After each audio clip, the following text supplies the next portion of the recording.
फरमाते गौसे पाक रज़ी अल्लाह ताला अन्हु कि मैं रात को सोया था और मैंने ख्वाब में एक ज़ईफ को देखा। अब ये वाकया मैं बाद में अर्ज करता हूं, पहले एक सवाल पूछना चाहता हूं, आप में से कितने लोग हैं जो अल्लाह से करीब होना चाहते हैं? सब चाहते हैं? कोई बंदा भी ऐसा ना होगा जो अल्लाह से करीब होना न चाहता हो। तो गौसे पाक रज़ियल्लाहु ताला अन्हु फरमाते हैं, मैं रात को सो रहा था, मैंने ख्वाब में एक बूढ़े को देखा और उस बूढ़े ने, उस ज़ईफ ने मुझसे सवाल किया ख्वाब में, या शेख मैं अल्लाह से करीब होना चाहता हूं, मुझे कोई नुस्खा बताइए। मैं अल्लाह से करीब होना चाहता हूं, मुझे कोई नुस्खा बताइए। तो सैयदना गौसे पाक रज़ियल्लाहु ताला अन्हु फरमाते हैं कि मैंने उसे बताया कि अगर तुझे अल्लाह का कुर्ब चाहिए तो दो आदतें इख्तियार कर। नंबर एक, तकवा, अल्लाह से डर, जाहिर में भी डर, बातिन में भी डर, मजलिस में भी डर, भी डर। कोई देख रहा हो तब भी डर, कोई न देख रहा हो तब भी। तकवा इख्तियार कर, पहली चीज। और दूसरी चीज सैयदना गौसे पाक रज़ियल्लाहु ताला अन्हु फरमाते हैं, तस्लीम और रजा और हर हाल में तवक्कुल। तस्लीम और रजा, फैसले पर राजी। हाँ, सब कुछ ले लिया उसने, मौला मैं राजी हूं। कुछ न था, उसने बहुत दिया, मौला मैं राजी हूं। जिसमें तू राजी उसमें मैं राजी। और फिर अपने रब पर कामिल भरोसा कर कोई बंदा इन दो चीजों को इख्तियार कर ले तो गौसे पाक रज़ियल्लाहु ताला अन्हु फरमाते हैं कि उसे अल्लाह का कुर्ब नसीब हो जाए।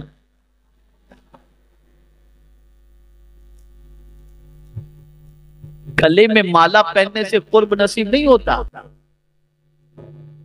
बाल बढ़ाने से कुर्ब नसीब नहीं होता, रंगीले कपड़े पहनने से कुर्ब नसीब नहीं होता। कुर्ब नसीब होता है तकवा से।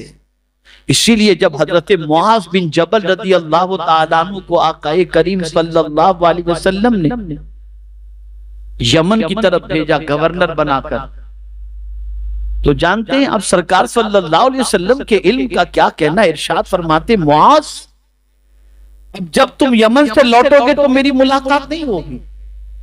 गोया सरकार ने अपने विसाल की इत्तला दी। तो हज़रत मुआज बिन जबल रज़ियल्लाहु ताला अन्हु, सरकार ने फरमाया, मुआज क्या चाहता है, तू मुझसे कयामत में करीब रहे? तू चाहता है कि कयामत में तुझे अल्लाह मेरा कुर्ब अता कर दे?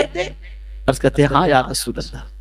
एक ही नुस्खा सरकार ने फरमाया, मुआज तकवा इख्तियार कर, कयामत में मुझसे करीब रहेगा। तकवा इख्तियार, अल्लाह से डरो, हर हाल में डरो। कोई न देख रहा हो तब भी डरो,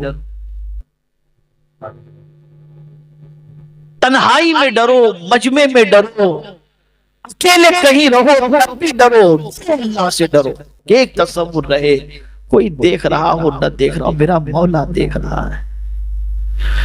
और विलायत मिलती हुई है जिसके अंदर तकवा मौजूद, बगैर तकवा के विलायत मिलती ही नहीं।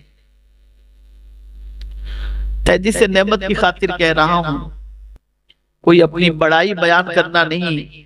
कुरान मुकद्दस में अल्लाह ने फरमाया कि अल्लाह की नेमतों का चर्चा करो, तो उस नेमत का चर्चा करने की गरज से आज ही सुबह अल्हम्दुलिल्लाह में बगदाद मुकद्दस से हाजिर हुआ हूं।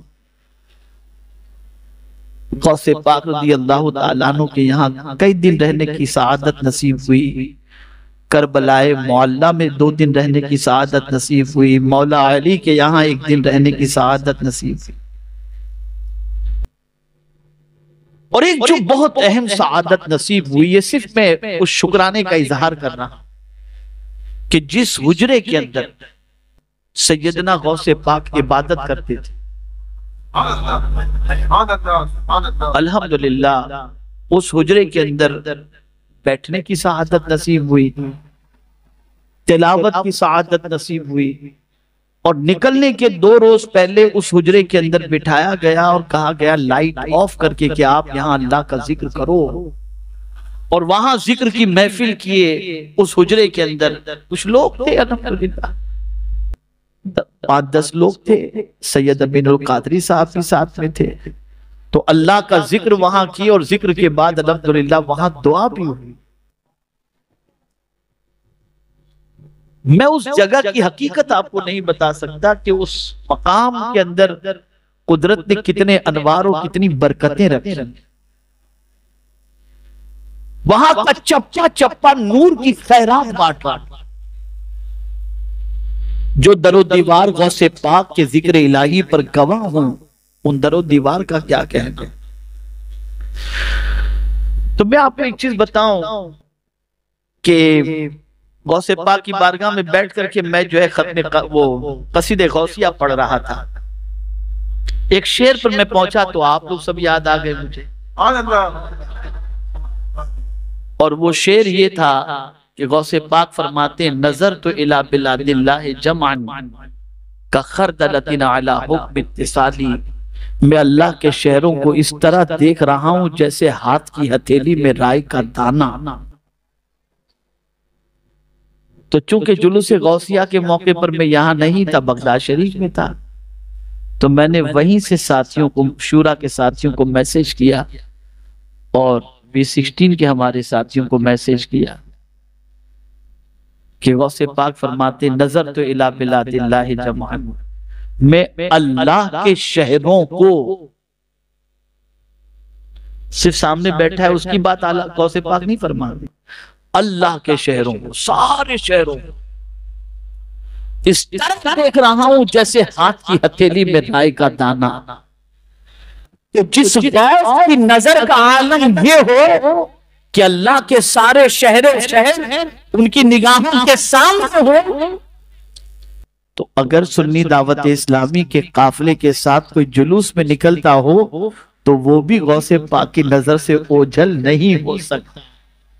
और जिन की नजर करम कर जाए उसकी दुनिया भी समझ जाती और आखिरत।